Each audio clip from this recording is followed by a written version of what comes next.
What's up, everybody? Welcome back to Inside Inter Miami, the Miami Herald show about the Inter Miami Football Club. And it hasn't gotten much better for Inter Miami, but they salvage a result in their most recent game. We start on that note as we welcome in, as always, Michelle Kaufman, my co-host on this show, our Inter Miami beat writer.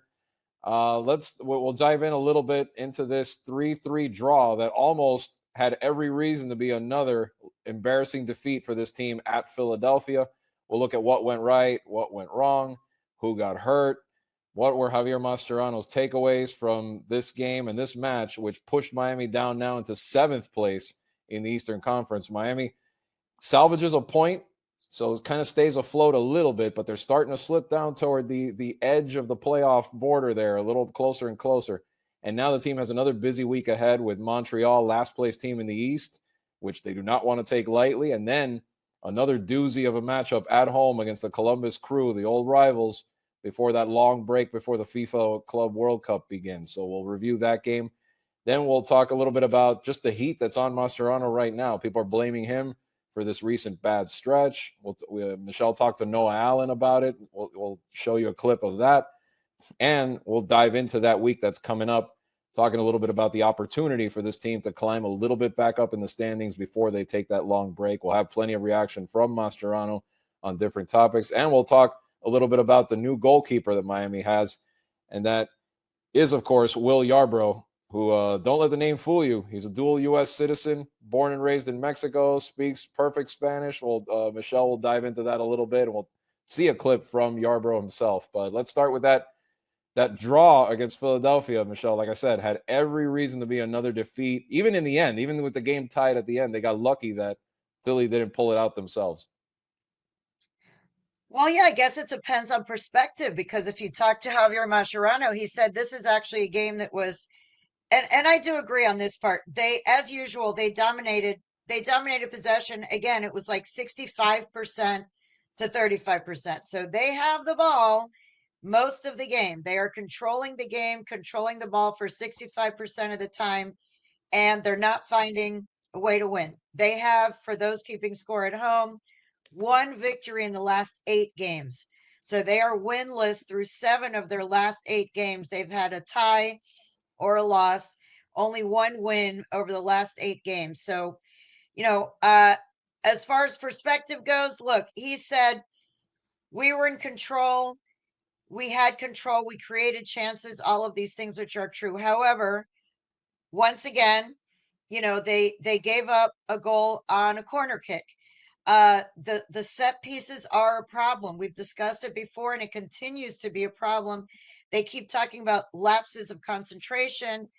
I asked Noah Allen because he also mentioned lapses of concentration, and I said, we've been hearing this for a long time now. Lapses, momentary lapse of concentration. That's what's leading to these goals that your team is conceding. But I said, I don't understand. I want to know why are there lapses of concentration? Going in, especially after all the messaging over the last several weeks, lapses of concentration. This is what the players are paid to do, to concentrate for 90 minutes. Why is this still happening? You know? And he said, well, it's a 90-minute game. This just happens. It's not that we're distracted. It's that you're paying attention to one player that you're covering and you don't realize for a moment that there's somebody open, and then by then it's too late. So, he tried to explain from a player's perspective what it's like to have a momentary lapse of concentration. But bottom line is they gave up a goal on a corner kick where if you watch the replay, the guy who scored was wide open. Nobody was covering him on that Yeah. corner kick. So Was it? Yeah. all the other players were covered. That player was standing there alone. It was basically a Well, free kick, he you yeah, know. it basically wasn't even a corner because right he ran out to an open space. It was almost like it was a pass. Basically, it was a Yeah, pass, and then yeah, he it was a had short enough corner. time. The inexplicable part is he had enough time to set up and take his shot, even though the wall didn't move for Miami, Right. and then let They that yeah, happen. the defense stayed in place. This guy all of a sudden gets a wide open shot and scores. And then they score again before halftime. And Mascherano still contends that that was offside. that play began with a throw-in. So again, another situation of a set piece that led to a goal. So now they're down 2-0 at halftime. Okay. They're down 2-0 at halftime, and all of us watching are thinking, oh boy, this is Here we go again. be Yeah. another loss. It's Philadelphia. Let's face it. Now, we do have to give credit to the opponent. This is the team that's in first place. This is the team that's leading the Supporter Shield race right now. Right. They have the best record above Vancouver. So they were playing the best team in the league, on paper. They also they have beaten that team before, 2-1. Miami beat them 2-1 earlier in the season. So, but they're down 2-0 at this point at halftime. Now, I didn't pull this clip because maybe children will be watching, but at halftime, Mascherano revealed later after the game that at halftime, he told the team, the situation we are in right now is SH blank blank. Okay. We're not Caca. going to curse on the show. The saying, Okay. right? Poo poo, Yeah. duty, poo poo. Okay. Yeah. The situation we're in is poo poo. He Right. said, we are in poo poo right now. And he said, you guys need to just play. He told the players, he said, don't think about the results. Don't think about the standings. Leave that to me. I'm the coach. I will take responsibility for that. You guys need to just play. Just go out and play and create chances and play. So, to their credit, and this is what Mascherano and the players are hanging, this game on, and what they said made them stronger and is giving them optimism going into this busy week, is that they were able to score 3 goals in the second half. Okay. They did concede one more, but they gave up they scored 3 goals in one half. So the first goal was by Allende, who again is, coming out of his slump a little bit. He scored. And then Messi gets a free kick late in the game. A 87th Messi minute. free kick. Yes, 87th minute. So it still looked like they were going to lose. 87th minute, he comes out and scores the free kick on a beautiful shot. Let's face it, he can Textbook still do Messi. it. He's Yep. textbook Messi. He scores.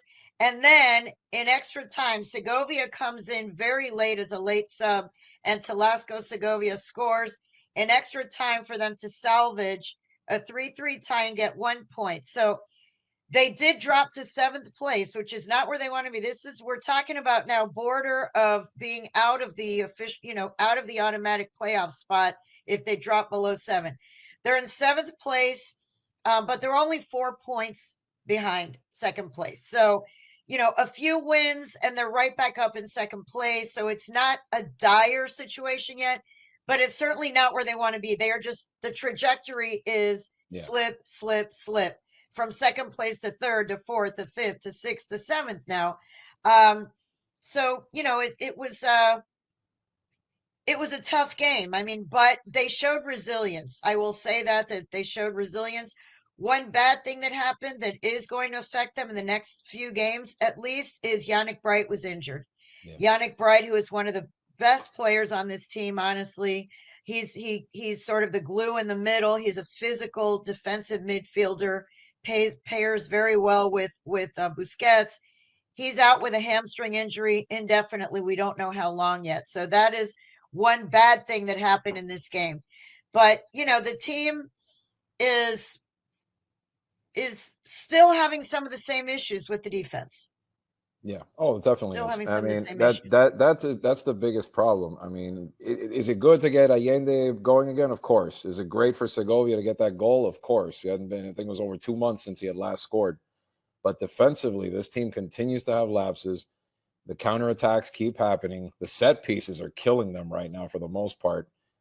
That's the biggest problem. I mean, I think it looks obvious. It looks simple, but I mean, when you look at it, a team that has 27 goals, among the highest scoring teams in the league, but still has given up 24 in league play and even more than that if you count the Champions Cup matches. This team is not stopping anyone right now on the defensive side. Yeah. So they have some cleaning up to do, and they keep talking about these defensive lapses, and I just keep saying, why? They can keep saying we're having lapses, but why are you having lapses? This is what you're paid to do. You're paid to focus for 90 minutes. All of us have jobs, and we're paid to focus on whatever our job is from the time you clock in until the time you clock out. So you can't take a few minutes off here and there. If your job is 90 minutes, If your job is to stay focused for an hour and a half, 90 Mm. minutes, you need to stay focused for 90 minutes. And that's, that's what they're working on. I'm sure it's easier said than done. I know. I've never been a professional soccer player. I admit it. I know. Playing in the media game, I understand a little bit of how hard it is to play that game, and what they do with their A little feet fraction of is how, yeah. unbelievable. A fraction, a tiny itty bitty bitty fraction. Yeah. But anyway, why don't we hear from Mascherano about his summary of the game? Yep. Sábado hablaste del carácter, de la reacción, de la actitud, del corazón, de la entrega, que estoy de acuerdo con todo eso, pero ¿qué tan conforme estuviste con el rendimiento futbolístico? No, obviamente que... No, creo que fue, digamos, el partido que nos ha pasado ya muchas veces. Hemos dominado el partido de principio a fin, pero bueno, es muy difícil cuando nuevamente a los 6-7 minutos te encontrás con un gol abajo en la situación que estábamos, volver a correr desde atrás.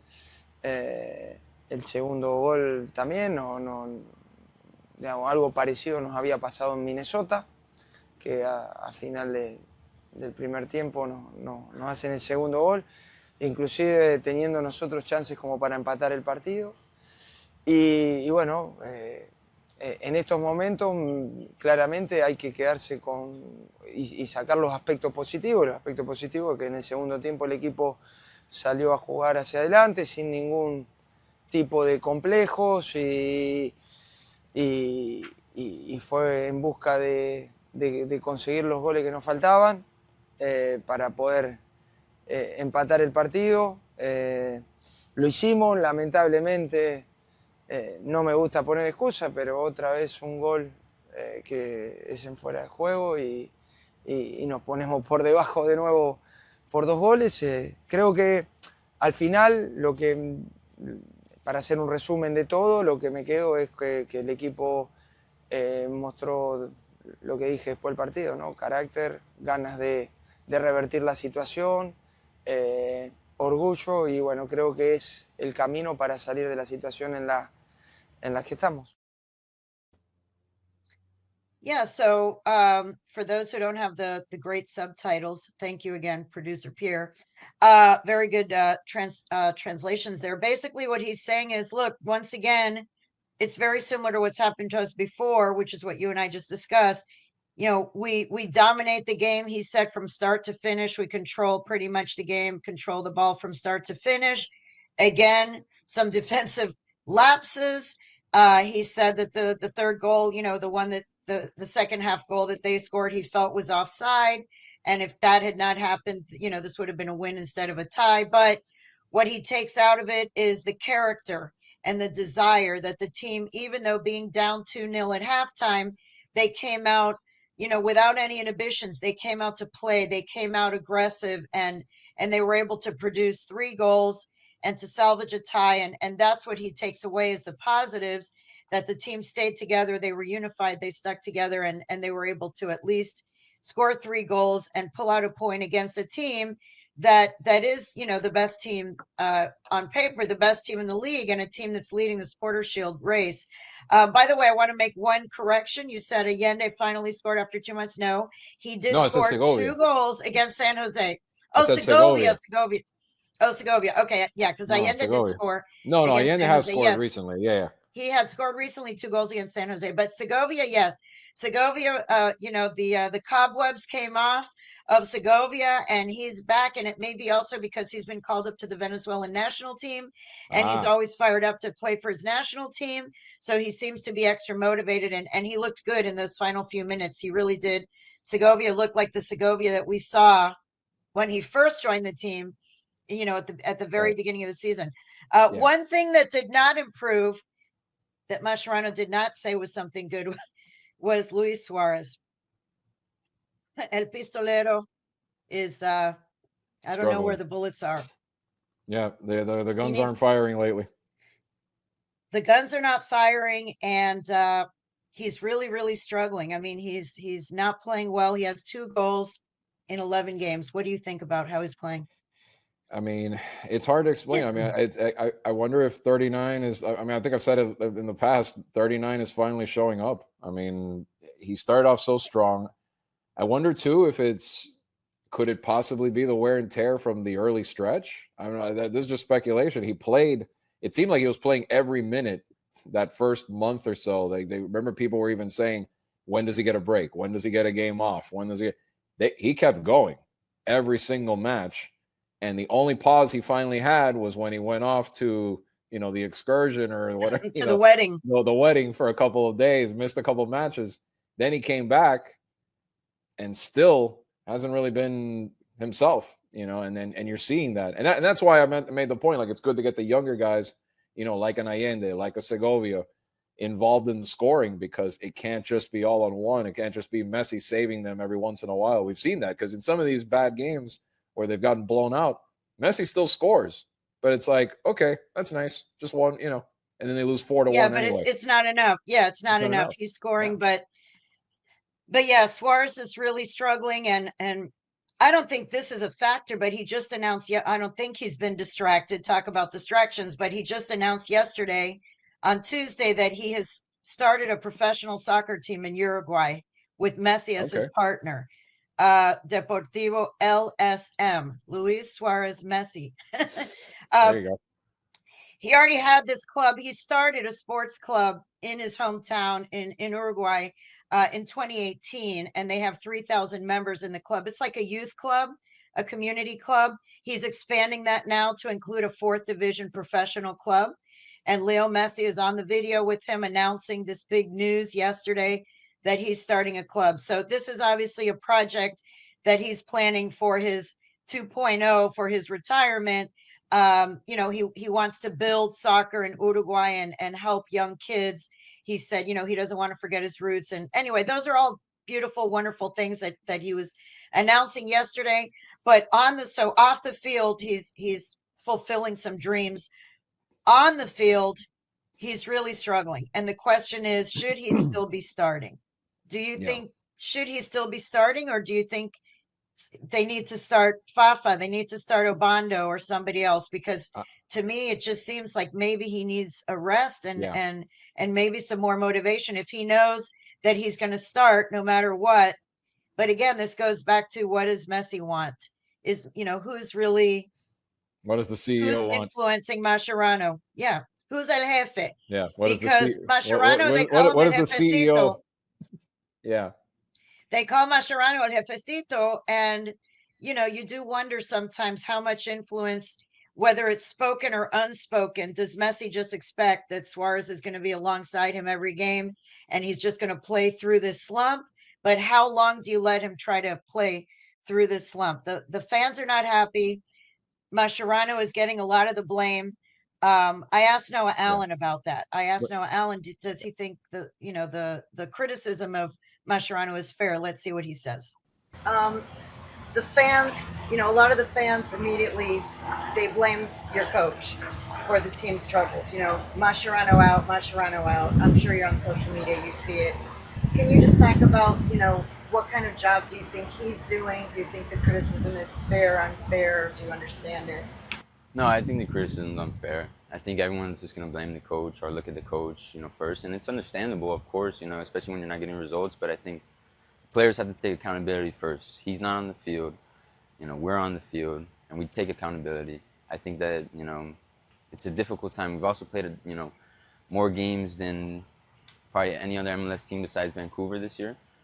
So, there's a lot of games, and, there's times where we're going to be in bad form. It's normal. This happens all around the world. Teams get in bad form.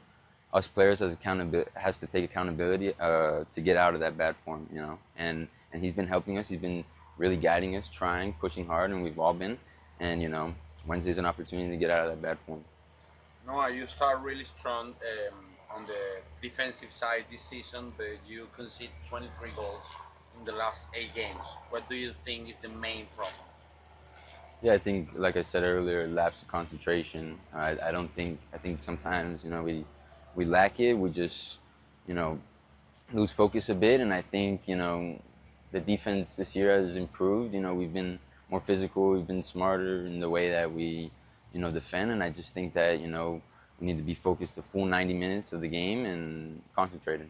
Why would a player not be focused 90 minutes at this point? Because we've been hearing this now for a long time. Lapse of concentration, lapse of concentration. So if you guys know that message going in, we have to be concentrated every second, every corner kick, why would there still be lapses in concentration? That's what you guys get paid to do, right? Yeah, I mean, it's a 90-minute game. It's difficult. The team's battling back and forth. And I mean, this stuff happens. It happens in every level.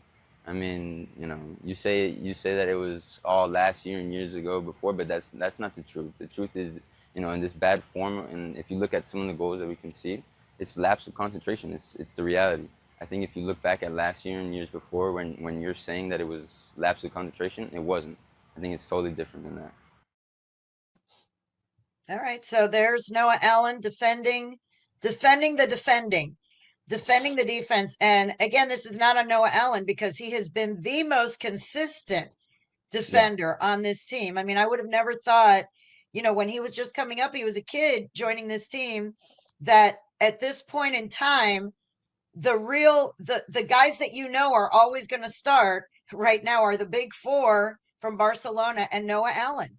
I mean, Noah Allen has developed into the most dependable and versatile defender that they have. He plays center back, he plays left back, he provided an assist. I mean, he's really developed into a very, very good player, which Greece has noticed because he's now being called up for the Greece national team. I wonder maybe the U.S. national team should pay attention to him at some point. He's small in stature, but he's developed into a really big player. And he again was trying to explain why the lapses in concentration. As far as defending Mascherano, his coach, he said, look, he's doing everything he can. He shouldn't be to blame. We have to take accountability. The players have to take accountability. He also did mention, as you notice, he mentioned about the amount of games, the number of games that they've played, which I looked it up, and it is true.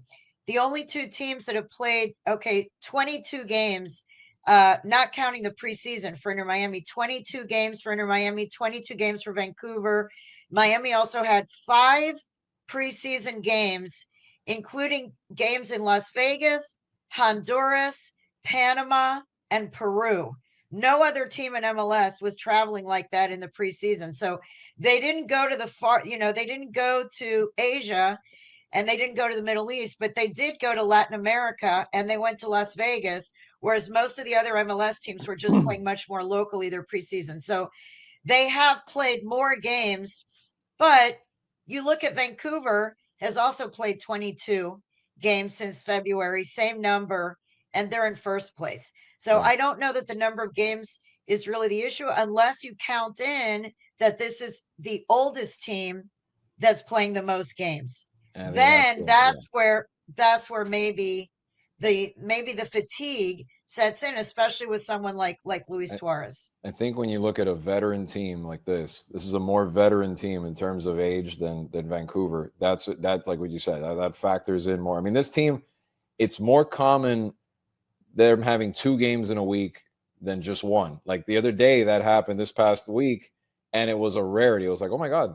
Even like just in a funny example.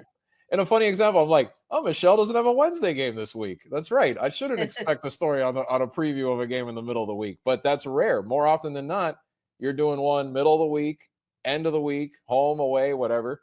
Yeah, altogether they've played 27. If you count the preseason games that they've played. The preseason mileage too. The preseason mileage. So no matter whether you count it as preseason or regular season, it doesn't matter. They still went. And they still played. On May 28th, where we stand now, they have played 27 games. Yeah. Most of the teams, I checked every single team in MLS. More than 20 of the 34 teams have played 17 games or even 16. There are teams that have played 16 games total. The majority of the teams have played 17 games total. This team has played 27 games total, which is 10 more games, in a similar span of time. So yeah, there could be some wear and tear. Again, it sounds like excuses. I know people are going to want to say, whatever, it's Mascherano's fault, sack him, can him, whatever. But there are other factors. Yeah. One of the biggest things, I think, that one of the crucial moments for this team is going to be, believe it or not, the next 2 weeks, because this team needs these 2 weeks off. It just feels like, just physically, mentally, this team could use, and I get it, they're going to have to ramp up for the Club World Cup, but that little in between, it could just be some kind of a reset for this team that's going through this whole funk they're in. And it's a shame because you don't want to look past this week, because you have they can't look past this week. No, you have a golden opportunity to get 3 points on Wednesday against a bad team that, let's be honest, they should beat that team. And not because of Messi and whoever. A standard MLS team should beat that team right now. Standard MLS. Yeah, right. And then on the weekend, here comes Columbus, an opportunity game against the team you're chasing, and a team that, quite frankly, you want to keep that mental edge on, because they always seem to either beat them or tie them. Yeah. And that's something to be said before. I didn't get a chance to say it before. There's something to be said about the knack that this team has to still avoid losing to some of the best teams in the East. I mean, however they did it, they didn't lose to Philly, and they have not lost to Philly. They have not lost to Columbus. So that's how big this result is. And then on the back end of that, then comes the reset that you hope they can have before the Club World Cup. Yeah. So it's a big week. And yeah, if they win, they can leapfrog Columbus. Columbus is now in 5th place. So if they beat Columbus, if they win Wednesday night and they beat Columbus, they can jump back up over Columbus and get back up to the top 3 or so, and be in contention again, at least go into the break, the FIFA break and the Club World Cup, on an upswing and on a high note, as opposed to going into this very daunting tournament, which it is going to be for them. They don't want to go into that on a losing streak and on a downward spiral. That's going to be bad. The world media is going to start arriving in the United States on June 1st, which is next week. All the teams are going to start arriving to train. The media is going to start arriving, and the eyes of the world are going to be on this team, because the media around the world have not seen them play in person. This is going to be everyone's first chance to see them play in person, and they're going to be playing against the best team in Egypt, against the best team in Portugal, against one of the best teams in Brazil. This is going to be very difficult. If they can't beat a mediocre team in MLS, what are they going to do against these teams from around the world? Right. And let's be honest, even if this team wasn't in a funk right now, this tournament coming up, they don't seem like they'd probably be, they would not be the favorites, let's put it that way, because there are some monsters in this tournament from around the world that they would be at best right there with, that you're thinking they have to play their 100% A games in these games. I mean, there are some doozies of clubs that are in this tournament, maybe not in their pool immediately, but if they were to advance, it's going to be tough. Like, even if this team wasn't in the shape it's in right now, this is still going to be a monster to overcome. But we have a clip from Mascherano talking about the week ahead, and then I think, Michelle, you want to maybe on the back end of what he says, talk a little about the possibility of them bringing in reinforcements for this Club World Cup. Yeah, one of the things that he's asked about in this clip, one of the things that's going to come up in this clip is, FIFA has made a special little window where teams are allowed to bring players in, a special little window for 10 days, June 1st to the 10th, where they can bring players in for the Club World Cup and sign reinforcements. He has asked Mascherano, should we expect some reinforcements? And his answer is pretty interesting. We'll discuss it after. Let's hear from Montreal. Está en último lugar, pero empataron al AFC. Sí, y empataron con Columbus también, más allá de la posición en la que está, creo que si ves los partidos de Montreal vas a ver que en muchos de los partidos ha merecido mucho más de lo que ha obtenido. No creo que sea un rival que tengamos que analizar por los puntos que tiene. Es un rival que tanto a Columbus como a Filadelfia como a LFC le ha jugado de igual a igual, le ha generado problemas y esperamos eso, un rival duro físicamente muy fuerte, que como la mayoría de equipos en la MLS, de mitad de campo hacia adelante, tiene jugadores importantes. Así que nada, sobre todo quiero priorizar y dar importancia a nosotros, ¿no? A tratar de mantener lo que hemos hecho en Filadelfia, mejorar en algunos aspectos, sobre todo en el aspecto defensivo, y volver a obtener una victoria para que el equipo gane en confianza. Javier, te quería consultar por el tema de los refuerzos para el Mundial de Clubes, si hubo algún avance, y vos habías mencionado que se iban a reforzar más que nada probablemente con 2 atacantes. Quería saber si también estás evaluando en otro lugar del campo de juego, por ahí en defensa o en el medio campo, y también preguntarte por la salud de Baltasar Rodríguez, cómo viene evolucionando de su lesión. Mira, creo que lo dije en la conferencia pasada, yo al club ya le pasé lo que creo que el equipo necesita. Ese es hasta ahí llego yo. El tema del área deportiva, la verdad que no sé cómo está esa situación. Sinceramente, si te tengo que decir algo, lo veo complejo. Estamos en 27 de mayo. Sabemos las restricciones que tiene venir a jugar a Estados Unidos. Más allá de terminar una transferencia, después todo lo que es la burocracia del papelerío. Pero te vuelvo a repetir, yo ya hace tiempo le expliqué al club lo que creía que el equipo necesitaba. Okay, so the first part is Javier Mascherano talking about Montreal and saying the record, we're not going to judge them by the record. If you have watched the Montreal team play, he said they deserve more than what their standings and their record shows, because he said they tied the Columbus Crew, they tied LAFC, they lost to Philadelphia by 1 goal. He said this is a team that is better than it looks on paper, and they are not taking them lightly, that they are expecting a very strong game from a team that their record is deceiving. So that is, and if you do look at it, they have played some of the best teams in the league very well. However, they did lose, I believe, 6-1 to Toronto. So that's also, I don't know about that. Yeah, I mean, but they in get general, up. They get up for big teams. They get up for big they teams. get up for big teams. They get up for big teams, and this is a big team. So, they can't afford to take any team lightly. Let's face it. Right. This team is. They need to start. They need to get a W. They need 3 points. They cannot lose to Montreal. It's a very similar team. Before you keep going, it's a very similar team to Inter Miami in the sense of they jumped in front of LAFC 2-0 and then let 2 goals in, and that's why they ended up with a draw. A lot of defensive lapses happening on that end too. Yes, defensive lapses. They had a very similar game. Yeah, they're both coming in.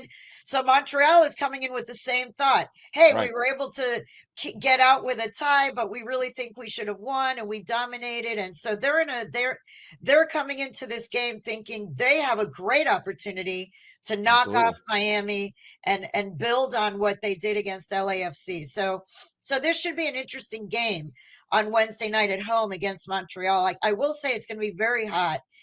It's been in the 90s for training every day, and it's going to be hot at game time. So I don't know if maybe that will be in Miami's favor, because they have been training in this intense heat all week, and presumably Montreal has not, because they're in Canada. So that may be something that works in Miami's favor, and they need all the benefits they can get. Speaking of benefits, he was asked again about reinforcements maybe for the Club World Cup, and he said, I told the team management a long time ago what I thought the team's needs were. And as of right now, he looked at his watch and said, I to be honest and to be frank, this seems very complicated at this point, because we are now on May 27th, which is when this interview was. He said, we're on May 27th, and we know how complicated it is to get a player signed in the United States. You not only have to sign them, but then you have to deal with all the paperwork, meaning there's a lot of visa paperwork that goes on when they sign a player to come from abroad. And so he said, to me, it looks very complicated at this point. In a way, if you read between the lines, it's a little bit of a criticism of the front office, which has had a big change. Chris Henderson, who was extremely organized. This is a guy who had binders. He was known for his binders, and he had a 6-month plan, a 1-year plan, a 2-year plan for the club. He knew when all the windows were to transfer windows, and he was negotiating with teams far, far in advance. They have a new people in charge now. Guillermo Hoyos, who came in, he's Messi's longtime mentor that replaced Chris Henderson. It's a little bit, to me, sounded like a little bit of a dig that they haven't gotten things done as quickly as he would like. He wouldn't say that. I'm saying that.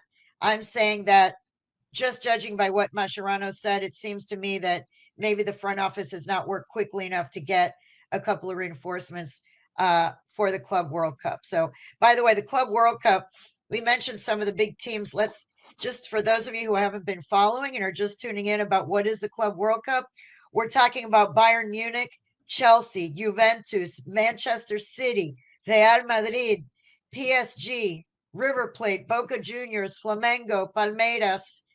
These are the teams that are in this tournament. And then for the It's a who's MLS, who. Inter Miami, it's a who's who. And then Miami, Inter Miami, Seattle. And then there's a playoff now between Club America and LAFC for the spot that Leon was disqualified. So there could possibly be a third MLS team with LAFC, but this is a strong field. Yeah, this is that's why I meant by doozies. It's a every known name, if you're even a little bit of a soccer fan around the world, is feels like it's in this tournament. And are they gonna bring their rosters, or they're gonna bring at least, they're bringing their rosters. They're not bringing in their B teams. Right. And they're now talking about Cristiano Ronaldo. There's rumors floating around that he's leaving his club in Saudi Arabia and that he may sign in one of these 10-day contracts, that he may sign with the club and play in this tournament. So we may have Ronaldo and Messi in this tournament and all of those big names, and Inter Miami trying to get out of its group. I think that for a team like Inter Miami or Seattle Sounders, to get out of the group is the goal at this point. I don't think they're looking beyond that, and nor should they. It would be delusional, really. Yeah. Well, let's talk a little bit about a different type of reinforcement, and that's at the goalkeeper position. We know Drake Callender is going to be out for a while, so they needed someone to back up Oscar Ustadi, and that is Will Yarbrough's job now. Michelle, tell us all about Mr. Yarbrough, and actually, after you do, we're going to hear also from the man himself a little reaction there. But tell us about the new backup goalie for Inter Miami. Yeah, I mean, when you see his name, Will Yarro, it's like, oh, must be, an American. He's an American, but he's a dual citizen with Mexico. His parents are American. His dad is from Texas, his mom is from Alaska, but they were Christian missionaries. And when they got married, they went to Mexico and they began their missionary work in Mexico. And so Will and his siblings were born and raised in Mexico. So you'll see, for those of you watching the clip, he's very blonde and very blue-eyed, doesn't look like a typical Mexican person, but he is Mexican. He's fully very proud to be Mexican. In fact, this part isn't in the clip, but I asked him, do you feel more Mexican or do you feel more American? And he said, I feel absolutely both. I have very strong ties and very strong love for both countries and both cultures. And he said, I am a very proud Mexican American. And let's hear what he had to say. Here we are introducing to all of you Inter Miami fans. Here is your new goalkeeper, Will Yarro. Inicial de Inter Miami para tu llegada. La semana pasada hablaron con mis representantes. Desgraciadamente un momento complicado para Drake. Es una desgracia que tenga que llegar así, porque eso quiere decir que no van a poder contar con Drake un tiempo por la cirugía. Y el contacto fue la semana pasada, nos reunimos y era una linda oportunidad para mí en mi carrera y no había mucho que pensar. William, estoy seguro que tú vienes a competir por la titularidad, ¿no? Pero ¿qué es lo que te ha dicho Javier Mascherano? ¿Qué es lo que espera? ¿Y cuánto tiempo crees que te va a tomar aclimatarte las condiciones y el sistema? Obviamente vengo a competir. Sabes, yo tengo una mentalidad muy competitiva, muy ganadora. Creo que hablaría muy mal de mí si no viniera buscando esa titularidad y eso es lo que genera esa competencia interna sana, el que cada quien esté compitiendo por esos puestos titulares.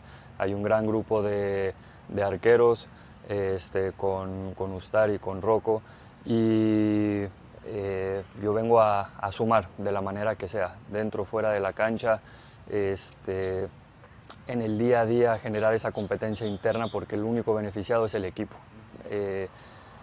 Cuánto me va a tomar no lo sé, es una cosa de día a día, pero sé que cada día me voy a ir sintiendo mejor. Afortunadamente me he cuidado muy bien dentro y fuera del campo, entonces ojalá y sea pronto para poder estar al servicio al 100% del grupo. William, ¿qué implica formar parte del plantel con Lionel Messi, una leyenda del fútbol? Y si ya tuviste alguna primera encontronazo con él, con Lionel. Obviamente es un plus, ¿no? Sabemos lo que él significa para el fútbol, para la liga, para este equipo. Y obviamente es un orgullo para mí, pero es un excelente plantel como tal. Y te digo, yo simplemente estoy muy contento de estar acá, de sumarme al grupo, todos me han recibido de excelente manera, eso habla de la gran química que hay en el vestidor, que es fundamental, y cuando tú llegas día uno y ves que todos, y cuando te digo todos es todos, me han recibido de excelente manera, haciéndome sentir como si ya los conociera, eso habla del excelente grupo que hay y eso es lo que más me ha llamado la atención en el día uno. So there you go. That's Will Yarbrough talking about his joining the team. Real quick to summarize, he said it was a shame that he had to come under these circumstances because it means that Drake is injured with his surgery and that, it's a shame that he had to arrive in these circumstances. But now that he's here, he plans to compete for a starting job. And he said it wouldn't speak very well of me if I was here and I wasn't planning to compete for a starting position. He said every player wants to start and he plans to be here to compete. He'll add and help in whatever way he can, but he obviously wants to compete for a starting job. By the way, he's 6'2". He's a tall guy, 36 years old. He has a lot of experience. He's played in Mexico and played in MLS. So he has experience. He's 6'2". He's someone who could be a reliable backup keeper at the very least. And then he was asked about playing with Messi, what it's been like, how was he received and what is it like to play with Messi? And he said, look, that was a plus to have Messi on this team. Everyone knows what he's given to soccer and what he's contributed.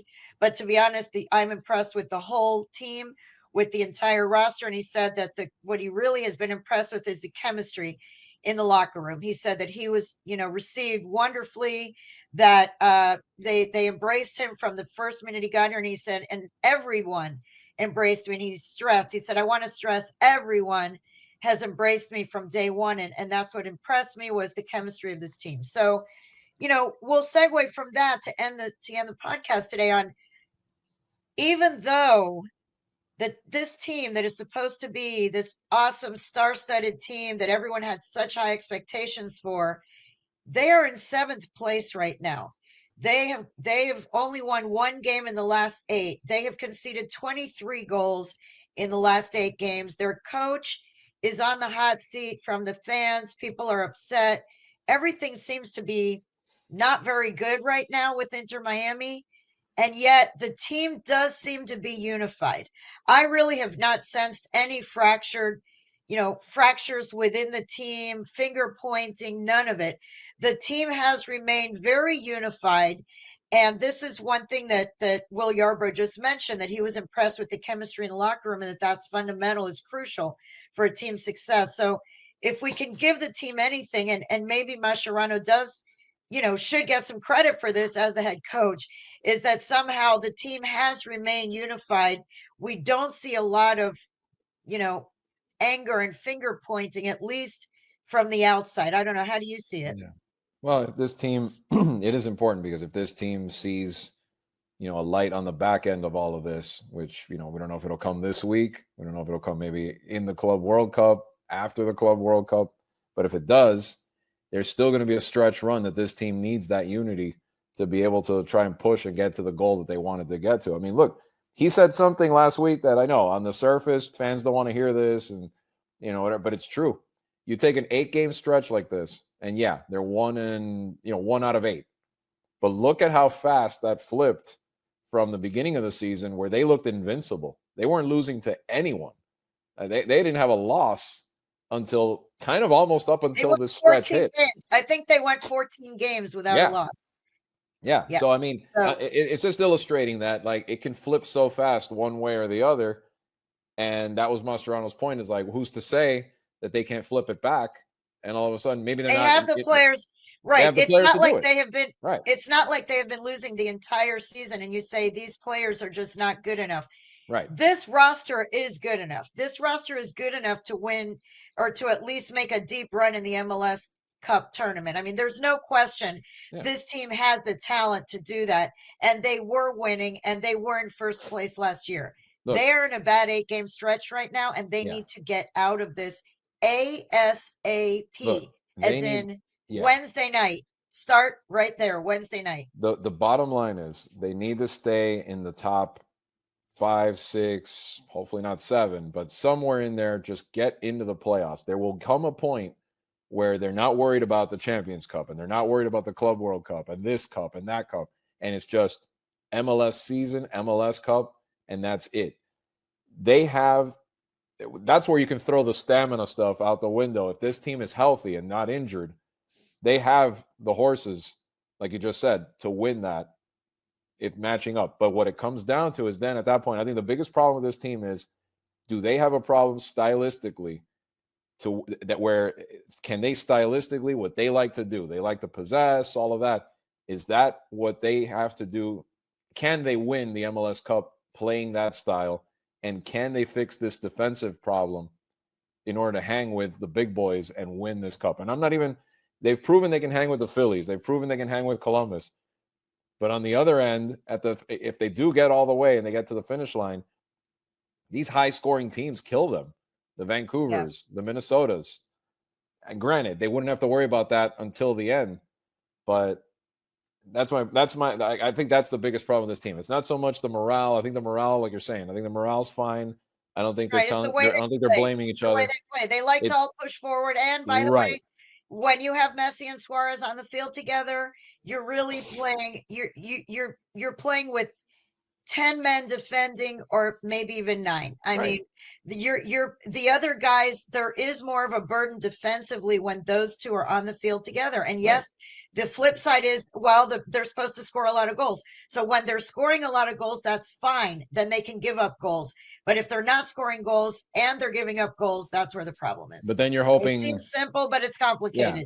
And, I don't know how many people watching this watched the Hurricanes football team last year, but it's like you're hoping to win every game 48-45. Like, that's not sustainable. You have to in terms of this sport, like that's the biggest problem. If they can fundamentally find a way to fix this defensive issue, I don't think it'll be perfect, but remedy it just enough where it's not this glaringly bad where you need 23 goals over 8 games. 23 goals over 8 games is almost 3. It's basically they're giving up 3 goals per game. Yeah. You're not going to drop that to nothing. They can't. You're not going to drop that to nothing. Let's be real. Right. But if you give up one goal. Right. Yeah. 1 or 2, a little more manageable where it's not so much pressure on the other side to get 4 and 5 goals every game, because that's not realistic against some of these teams. So. Right. Absolutely. So we'll see. We'll see. We'll see. Next week, we'll have a lot to talk about. Definitely. And like we said before, catch the games this week. Montreal on Wednesday night at home, and then Columbus, another huge home game on Saturday night for this club. Until then, Michelle's going to have everything in writing for you at MiamiHerald.com. And, of course, we thank you for watching this pod. We're watching the show, as always, at either MiamiHerald.com or on YouTube. And catch us again next week as we recap this vital week for Inter Miami as they head into the much-needed 2-week break. And then, of course, we'll have tons of coverage after that down the road on the Club World Cup. But until then, for Michelle Kaufman, I'm Andre Fernandez. Thanks for watching Inside Inter Miami.